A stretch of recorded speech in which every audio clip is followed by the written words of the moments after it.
Hello everyone, welcome back to our YouTube channel scholar Aarti. So आज हम पढ़ेंगे history of India 1858 से 1947 century तक का पॉलिटिक्स, जिसमें हम पढ़ने वाले यूनिट नंबर 3 का भारतीय राष्ट्रीय कांग्रेस की स्थापना फाउंडेशन, जो कि BA program 6 semester regular NCERT तीनों में ही सेम है। तो स्टार्ट करते हैं वीडियो को। तो स्टार्टिंग में हम बात करते हैं भारतीय राष्ट्रीय कांग्रेस, जो कि आज भारत की सबसे राष्ट्रीय पार्टी है, यानी नेशनल पार्टी है। उसका कहाँ से वो आई, किसने स्थापना की, ये सब हम जानते हैं थोड़ा बहुत, तो ठीक है।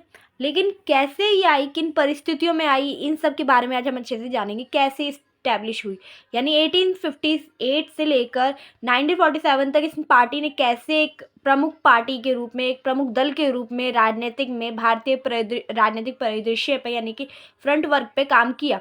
ठीक है। तो भारतीय राष्ट्रीय कांग्रेस की स्थापना की बात की जाए तो 1885 में जो था A.O. ह्यूम द्वारा की गई थी, जो कि एक ब्रिटिश अधिकारी थे। इसका मुख्य उद्देश्य ये था कांग्रेस पार्टी को स्थापित करने का, ताकि भारतीय जनता को शासन के अंतर्गत एक बड़ी भूमिका प्रदान की जा सके, पार्टिसिपेशन यानी अपनी योगदान, अपना बेसिक भागीदारी सुनिश्चित कर सके। ठीक है। कांग्रेस का दृष्टिकोण क्या था, इस बात पर आधारित था कि भारतीय जनताओं के आर्थिक राजनीतिक जितने भी हित है उसको पूरा किया जाए, अर्थात उनका जन कल्याण किया जा सके, जो कि अंग्रेजों के हितों के बिल्कुल विपरीत था। इसलिए सभी भारतीय समूह कल्याण, शासकों और प्रजा के बीच में जो एक होता है ना कनेक्शन, उसको पुनः स्थापित किया जा सके, इसलिए ये स्थापित करना बहुत ज़्यादा जरूरी था। भारत में ब्रिटिश अधिकारियों के बीच में जो था मुट्ठी भर के ही कुछ लोग थे जो कि नक्सली, यानी कि बेसिकली नस्लीय जो भेदभाव चल रहा था, प्रथा थे राजनीतिक में, उसे अनुचित और बहिष्कृत भेदभावपूर्ण प्रथा के रूप में मानते थे। वह भी व्यक्ति खोज के रूप में जो था, जो बेसिकली अंग्रेजी बोलने वाले लोगों को अधिक जगह प्रदान करते थे, उन पर विश्वास करते थे। ठीक है। और इस चीज़ को ध्यान में रखते हुए जो था एक ब्रिटिश अधिकारी थे A.O. ह्यूम, जिन्होंने भारतीय राष्ट्रीय कांग्रेस की स्थापना की, ताकि एक पार्टी भारतीय जनता की तरफ से भी आ सके, जो कि उनकी शिकायतें, आकांक्षाओं को व्यक्त कर सके और उसको एक राष्ट्रीय मंच प्रदान करे। ठीक है। कंटिन्यू करते हैं हम नेक्स्ट। तो भारतीय राष्ट्रीय कांग्रेस की स्थापना, इसको मजबूती करना, जनता तक इसको ले जाना, हर एक भाग से, हर एक समुदाय से इसकी स्थापना तक का कार्य जो था 60 से लेकर 70 के दशक में, 1860 से 70 तक के दशक में हुआ।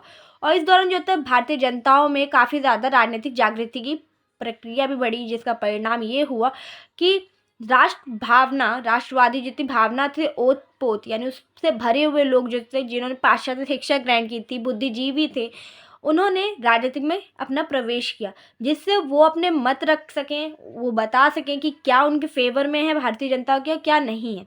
इसके साथ ही इन्होंने भारतीय राजनीतिक के जितने पुराने संगठन थे उसको बनाने या उसको बनाए रखने, उसमें सुधार करने के स्थान पर क्या करना पसंद किया ज़्यादातर, कि एक नई राजनीतिक संगठन हम स्थापित करते हैं, जो कि क्या करेगी, भारतीय सामाजिक सुधार और जो चीज़ चल रही थी पहले से, उनका दृष्टिकोण, समाज का आधार कैसा होगा, उस चीज़ के विरुद्ध थी। ठीक है। उसके स्थान पे एक नई प्रक्रिया रखेगी, जो कि भारतीय जनता के कल्याण के लिए। इसमें कई सारे एसोसिएशन की स्थापना भी हुई थी।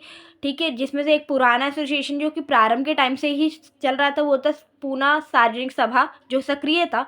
लेकिन इसके अलावा भी बाकी सारे थे, जैसे सुरेंद्रनाथ बनर्जी, आनंद मोहन जैसे कई सारे कह सकते राजनीतिज्ञों ने एसोसिएशन चलाए, जैसे बॉम्बे एसोसिएशन हो गया आपका, Bombay presidency association, Indian association, Calcutta Indian association, Madras Mahajan सभा।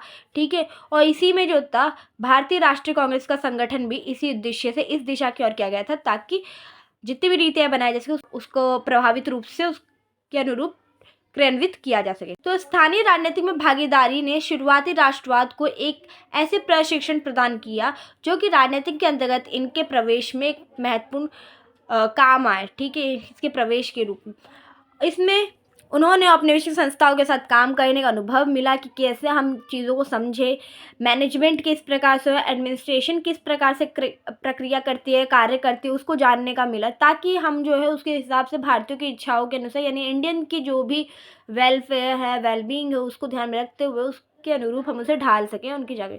इसी अवधि दौरान जो था कई बड़े पैमाने पर राष्ट्रवाद के अभिविन्यास ने उसके दृष्टिकोण को लेकर जो था जितने भी समाचार पत्र चल रहे थे, चाहे वो हिंदू हो गया, ट्रिब्यून हो गया, उन सब में इसका प्रकाशन हुआ और माहौल बना था राजनीतिक जागृति का। इसके अलावा कई सारी पत्रिकाएं भी थी, जिसमें संपादक जो था युवा द्वारा राष्ट्रवाद को प्रोत्साहन करने का था। ठीक है। इन भारतीयों ने पिछले 10 वर्षों में प्रमुख आंदोलन का अनुभव इन्हें प्राप्त था। इनमें से एक नया इनमें जो था एक आत्मविश्वास भरा हुआ था कि अगर हम एक साथ मिलकर एकजुट होकर एक उद्देश्य से कार्य करेंगे तो हमें हर चीज़ प्राप्त होगी। ठीक है, जैसे कपड़ा उद्योग के हित में कपास आयात शुल्क के मुद्दे पर 1800 से बेसिकली 1875 से अभियान चलाया जा रहा था। उसके अलावा सिविल सेवाओं में भारतीयों की भर्ती उनकी मांग के इर्द गिर्द जो 77 से 88 वर्ष में एक व्यापक अभियान चलाया था, वो लिंड के आधार पर उन्होंने अफगान साहसी कार्यों पर जोरदार विरोध भी किया।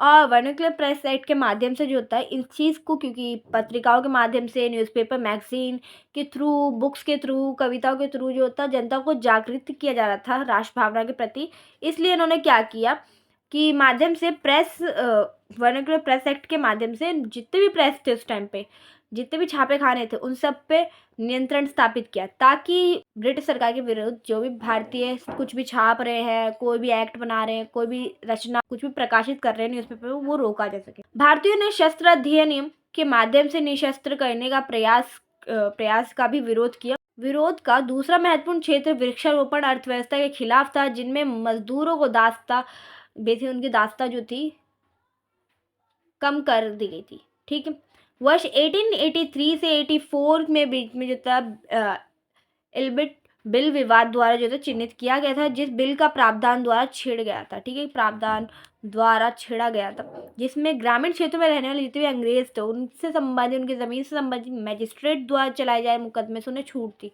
ठीक है, और इस विधायक को केवल कम वास्तविक रूप से प्रभावित था, लेकिन क्योंकि उस टाइम केवल 2 ही स्वदेशी सिविल सेवा में लोग कार्य करते थे, बहुत कम उस टाइम पे जो थे इन्हें एम्प्लॉयमेंट मिलता था अंग्रेज़ों के शासन में, जिनके पास ये अधिकार हो सकता, भारतीयों के पास कोई राइट हो जो उनको रोक सके, क्योंकि अंग्रेज़ों को उत्तेजित करने के लिए, उनको बेसिकली कह सकते हो आप, उन्हें तंग करने के लिए, परेशान करने के लिए यही काफ़ी था कि अब भारतीयों के पास एक अधिकार हो, एक काल्पनिक अधिकार की अवधारणा ही बहुत थी, क्योंकि उन्हें लगता था कि ये अधिकार, उनके विशेष अधिकार जो है अंग्रेज़ों के पास, प्रशासनिक हो गए, आर्थिक हो गए, जितने भी हैं, ठीक है, सोशल, पॉलिटिकल, जितने भी, उन सब के विरुद्ध है।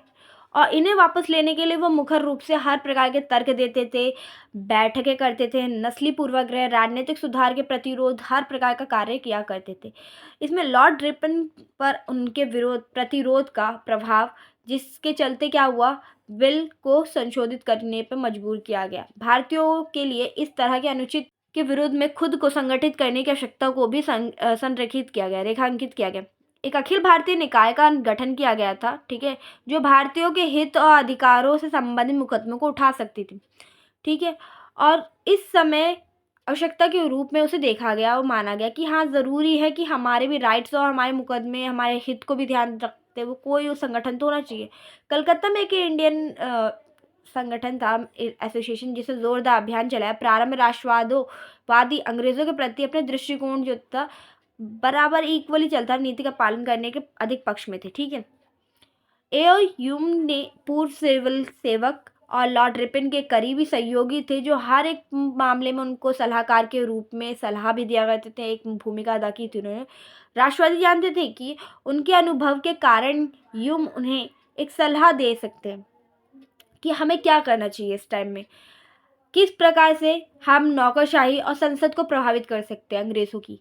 इसी एहसास ने जो था ह्यूम को नेतृत्व की स्थिति में ला खड़ा किया था कि अब मुझे गाइडेंस करनी होगी, इनको कैसे ये चीज़ें करें। भारतीयों के नेतृत्व इसलिए भी स्वीकार किया ह्यूम का, क्योंकि वो एक इस टाइप के व्यक्ति थे जो जानते थे कि सही गलत क्या है। अगर अंग्रेज़ उन पर विरोध कर रहे हैं तो वो बताएंगे कि तुम भी अपने प्रोटेस्ट कैसे कर सकते हो, अपना बचाव कैसे कर सकते हो। मुक्त रूप से एक वस्तुनिष्ठ व्यक्ति के रूप में देखा, जो कि किसी के पक्ष में नहीं था, वो एक सच्चाई की तरफ था। ठीक है, इसके अलावा केवल भारतीयों द्वारा स्थापित किसी भी संगठन को आधिकारिक दमन का सामना करने का जोखिम था, जैसे कि गोखले ने कहा था। विपिन चंद्र ने इस सब के विडंबना के रूप में कहा कि ये सब तो एक विडंबना है, संशोधित किया गया, जहां कांग्रेस को ह्यूम और अन्य ब्रिटिश एक सेफ्टी वॉल के रूप में देखते थे, वही कांग्रेस ने ह्यूम को एक लाइट कंडक्टर के रूप में देखा, जो उनको एक दिशा प्रदान करता है, ठीक है, गाइडेंस देता है। क्लियर। एक और लोकप्रिय आंदोलन के आधार पर भारतीयों ने एक वर्ग के बीच में स्वयं सेवक संगठन कह सकते हो, कोर या गठन कह सकते हो, ठीक है, नाम से सहायक बल भर्ती होने की मांग प्रदान की। ये शिक्षित भारतीयों द्वारा की गई मांगे थी, ठीक है, कि एक शिक्षित जो इंडियंस हैं उनको हम अपने पास रखें, ताकि वो जितने भी अशिक्षित लोग हैं उनको गाइडेंस कर सके। ठीक है। शुरुआत में सरकार ने इस कोर के केवल यूरोपीय और यूरेशियन पुरुषों की भर्ती करने के बारे में सोचा था कि जितने भी होंगे वो हमारे ही फेवर वाले होंगे, ताकि इनको ये ना लगे कि भाई सब इनके ही हैं, ठीक है, इन्हीं के लोग हैं अंग्रेज़ों के, तो हमारा क्या ही भला करेंगे। 1885 में भारतीयों ने भी दावा किया कि एक स्वैच्छिक सेवा के लिए उन पर भी विचार किया जाए। मांग लगभग तब मान ली गई जब मद्रास में एक अधिकारी ने नौकरी के लिए शारीरिक और शैक्षिक आवश्यकताओं को पूरा करने वाले 3 भारतीयों को सेवा में शामिल किया गया। ठीक है, कि आपका शारीरिक बल किस प्रकार से होना चाहिए, शैक्षिक यानी आप कितना एजुकेटेड है, आपकी वो सारी एम्प्लॉयमेंट एजुकेशन क्वालिफिकेशन वगैरह सारी चीज़ें जितनी भी थी, उन सब चीज़ों को फुलफिलमेंट करके उसकी भर्ती की। वह यूरोपीय लोगों पर भारी प्रतिरोध था, जिसने सरकार को इस नीति को त्यागने और भारतीयों को भर्ती पर दरवाजे बंद करने के लिए प्रेरित किया। अखिल भारतीय संगठन की स्थापना की प्रस्तावना में एओयूम ने विविध राजनीतिक समूह को एक एकीकृत मंच पर लाने का प्रयास किया, जिसमें देश के कोने कोने से का भ्रमण किया था, जिसमें से अलग अलग विचारधारा, अलग अलग लोगों का, अलग अलग समुदाय के सहयोग प्राप्त हुआ था। जैसे कि हम जानते हैं कि कांग्रेस पार्टी एक बहुत लंबे टाइम तक 47 के बाद से बहुत लंबे टाइम तक शासन करी हुई थी। ठीक है, 51 तक कुछ अप्रोक्स या उससे ज़्यादा भी टाइम तक उसने शासन किया था। ठीक है, क्यों किया था ये चीज़ हम जानते हैं, क्योंकि इससे देश के हर एक समुदाय की सहयोग प्राप्त था, हर विचारधारा शामिल होती थी, हर किसी का लाभ था इसमें। ठीक है, इसके अलावा कुछ ऐसे चेहरे भी थे जो काफ़ी ज़्यादा लोकप्रिय थे जनता के बीच में, जिसकी वजह से लोग ज़्यादातर उसी को वोट करते थे। उन्होंने Bombay, come to the point, उन्होंने बॉम्बे, कलकत्ता, मद्रास, उत्तर पश्चिम प्रांत, अवध, पंजाब का दौरा किया। ठीक है, उन्होंने पूरे देश की राजनीतिक गतिविधियों पर नियंत्रण रखने वाले केंद्रीय संगठन द्वारा वार्षिक आधार पर अखिल भारतीय सम्मेलन आयोजित करने की बात की, जिसमें हर वर्ष क्या होगा, हम देश के मुद्दों पर, उनके बातों को, राजनीतिक गतिविधियां हम क्या कर रहे हैं उन सब पे हम बात कर सके, इसके लिए एक अखिल भारतीय सम्मेलन भी आयोजित किया जाएगा। संगठन को अंग्रेजों के सामने पेश किए जाने वाली मांग पर एक चार्टर तैयार करने की जिम्मेदारी सौंपी गई। ठीक है, और एक टेलीग्राफिक एजेंसी को एक साथ बनाया जाना था, जो भारतीय विरोधी पूर्वाग्रहों से मुक्त करने का प्रयास में भारत दृष्टिकोण ब्रिटिश प्रेस तक पहुंच गया। अब राजनीतिक समाजीकरण में एक अनूठे प्रयासों में भारतीय 85 में ब्रिटेन में आम चुनाव में बहुत रुचि दिखाई। उनके पसंदीदार में एक विलियम डिग्बिंग,